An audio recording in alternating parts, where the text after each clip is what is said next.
عمر فاروق اعظم تاریخ اسلام ہی کے نہیں تاریخ عالم کے بھی مثالی حکمران ہے۔ جس پہلو سے بھی آپ کی سیرت کا جائزہ لیا جائے بالکل بے داغ نظر آتی ہے۔ آپ احکامات شریعت کے نفاذ کے بارے میں بہت سخت تھے، لیکن خدا کے خوف کا عالم یہ تھا کہ فرمایا کرتے کاش میں بھی خس و خاشاک ہوتا، کاش میری ماں مجھے نہ جنتی اور میں پیدا ہی نہ ہوتا تاکہ مجھے حساب نہ دینا پڑتا۔ لیکن اس ویڈیو میں ہم بات کریں گے کہ حضرت فاروق اعظم کے دور میں فوجی نظام کیسا تھا، کیا آپ کی فوج میں کوئی ہندوستانی فوجی بھی تھے اور آپ نے غیر مسلموں کے ساتھ کیا سلوک روا رکھا۔ یہ سب کچھ جاننے کے لیے ویڈیو کو آخر تک لازمی دیکھیں اور چینل کو بھی سبسکرائب کر دیں۔ نبی صلی اللہ علیہ وآلہ وسلم کے عہد میں مسلمانوں کی تعداد محدود تھی، اس لیے جنگ کی صورت میں تمام مسلمان جہاد میں شریک ہوتے تھے۔ اس کے لیے کسی الگ شعبہ کی ضرورت نہ تھی۔ صدیق اکبر کے مختصر زمانہ حکومت میں بھی یہی طریقہ رائج رہا، لیکن عمر فاروق کے عہد میں جنگوں کا سلسلہ بہت پھیل گیا تھا، اس لیے کچھ لوگوں کو مستقل طور پر مصروف پیکار رہنا پڑا۔ چنانچہ آپ نے 15 ہجری میں شعبہ فوج کی باقاعدہ تشکیل دی۔ یہ شعبہ فوج کا مکمل ریکارڈ رکھتا، فوجیوں کی تنخواہوں اور رسد اور ان کے بچوں کے لیے وظائف کا انتظام اس شعبہ کی اہم ذمہ داری تھا۔ حضرت عمر پہلے حکمران تھے جنہوں نے سپاہیوں کو نقد تنخواہیں ادا کرنے کا نظام رائج کیا۔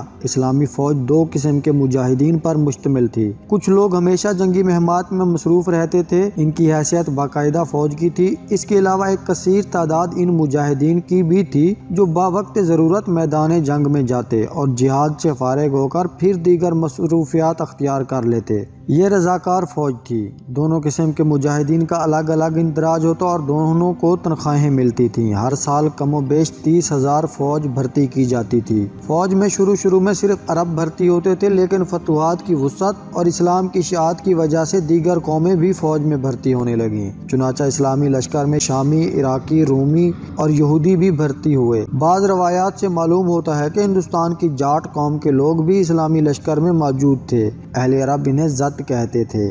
رضاکار دستوں میں ضمی بھی بھرتی ہوتے تھے۔ چنانچہ ہزاروں مجوسی مسلمان فوج کی طرف سے لڑے اور انہیں مسلمان سپاہیوں کے برابر تنخواہیں دی گئیں۔ فوجی تربیت کے دوران نیزے، گھوڑ سواری، تیر اندازی اور ننگے پاؤں چلنے کی خاص تربیت دی جاتی تھی۔ میدان جنگ میں فوج کو 3 حصوں میں تقسیم کیا جاتا تھا: قلب یا مرکز، میمنہ دایاں بازو اور میسرہ بایاں بازو، لیکن ان سب کے آگے ہراول دستہ مقدمہ ہوتا تھا اور سب کے پیچھے ساقہ فوج ہوتی تھی۔ اس کے علاوہ دشمن کی دیکھ بھال کرنے کے لیے گشتی دستے بھی ترتیب دیے جاتے تھے اور تیر انداز الگ ہوتے تھے۔ اسلامی لشکر میں چھتر سوار بھی ہوتے تھے، گھوڑ سوار بھی اور پیادہ بھی۔ خالد بن ولید نے چھوٹے چھوٹے دستوں میں منقسم ہو کر لڑنے کا طریقہ بھی اختیار کیا۔ صحرائی علاقوں میں پانی اور چارہ کی تلاش کے لیے ایک الگ دستہ متعین کیا جاتا تھا۔ فوج کو بالعموم اشاری نظام کے مطابق مرتب کیا گیا تھا۔ 10 سپاہیوں پر امیر الاشرا افسر ہوتا تھا اور 100 پر قائد اور 10 قائد ایک امیر کے ماتحت ہوتے تھے۔ ایک حصہ فوج کے کمانڈر کی کمان میں ایسے کئی امیر ہوتے تھے۔ یہ سارے سپاہی کمانڈر کے حکم پر براہ راست حرکت میں آتے تھے اور ان کے چھوٹے افسران کے دل بڑھانے اور ان کی تنظیم کو قائم رکھنے کے ذمہ دار تھے۔ ساری فوج کی کمان خود خلیفہ کے ہاتھ میں ہوتی تھی۔ فوج کو ٹھہرانے اور اس کی ضروریات کا انتظام کرنے کے لیے ملک میں جا بجا فوجی مراکز قائم کیے گئے تھے۔ عہد فاروقی میں ایسے مراکز مدینہ، کوفہ، بصرہ، موصل،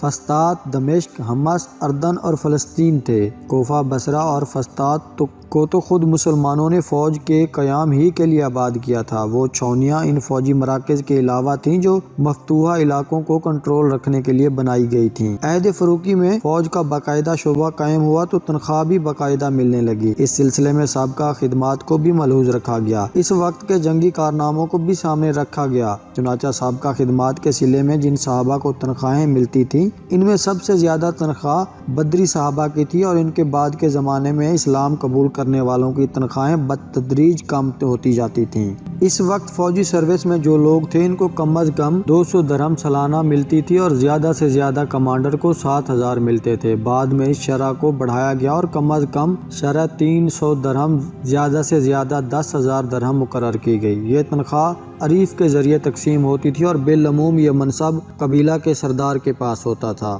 ہر ماہ کی پہلی تاریخ کو ہر فوجی کو 1 ماہ کی رسد مل جاتی تھی، یعنی کھانے پینے کا سامان۔ بعض اوقات پکا پکایا کھانا دینے کا طریقہ بھی اختیار کیا گیا۔ اس کے علاوہ سوار کو گھوڑے کا خرچ الگ سے ملتا تھا۔ تنخواہ اور خوراک کے علاوہ کپڑا بھی دربار خلافت ہی سے ملتا تھا۔ اب بات کرتے ہیں کہ عہد فاروقی میں غیر مسلموں سے کیا سلوک روا رکھا گیا۔ حضرت فاروق اعظم کے عہد میں سلطنت اسلامی بہت وسیع ہو گئی تھی اور غیر مسلموں کی کثیر تعداد ملک میں موجود تھی۔ آپ نے اسلامی اصولوں کی روشنی میں ان کے ساتھ جو طرز عمل اختیار کیا، اس کا جامعہ مرکہ وہ معاہدہ ہے جو یروشلم کا قبضہ لیتے ہوئے کیا گیا۔ یہ وہ امان نامہ ہے جو امیر المومنین فاروق اعظم نے بیت المقدس کے باشندوں کو لکھ کر دیا۔ اس میں ان کی جان و مال، گرجا اور صلیب کی امان دی جاتی ہے، اور اس میں تندرست، بیمار، غرض ان کے مذہب کے تمام لوگ شامل ہیں۔ ان کے گرجوں کو رہائش گاہ نہیں بنایا جائے گا اور انہیں منہدم بھی نہیں کیا جائے گا۔ ان کا احاطہ کم کیا جائے گا، نہ ان کی صلیب اور نہ ان کے اموال کو نقصان پہنچایا جائے گا۔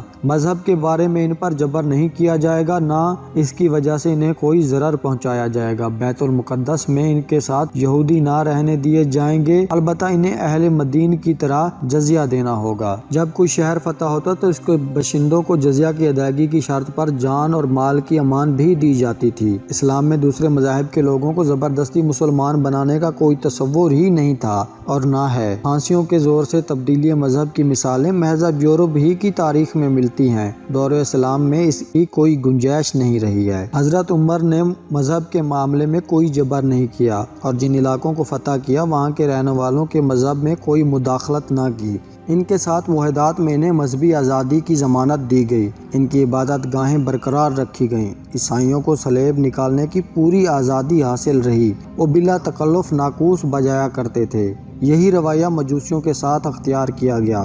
ان کے مذہبی قوانین تک رائج رہے اور انہیں اپنے شخصی قانون کے مطابق فیصلے کرنے کا بھی اختیار دیا گیا تھا، بلکہ بعض جگہوں پر ان کے ہم مذہبوں نے ان کے ساتھ جو زیادتیاں کی ان کا مداوا بھی کر دیا گیا۔ سکندریہ کے لارڈ پادری کے ساتھ مسلمانوں کا رویہ اس کے ہم مذہب رومیوں کے رویہ سے بددرجہ بہتر تھا۔ مذہبی آزادی کا حال اس سے معلوم ہو سکتا ہے کہ عمر فاروق نے اپنے عیسائی غلام کو بھی زبردستی مسلمان کرنا پسند نہ فرمایا۔ یہ تھیں حضرت عمر رضی اللہ تعالیٰ عنہ کے دور کی کچھ جھلکیاں۔ اگر ویڈیو اچھی لگی ہے تو اسے لائک کریں اور اپنے دوستوں کے ساتھ بھی ضرور شیئر کریں۔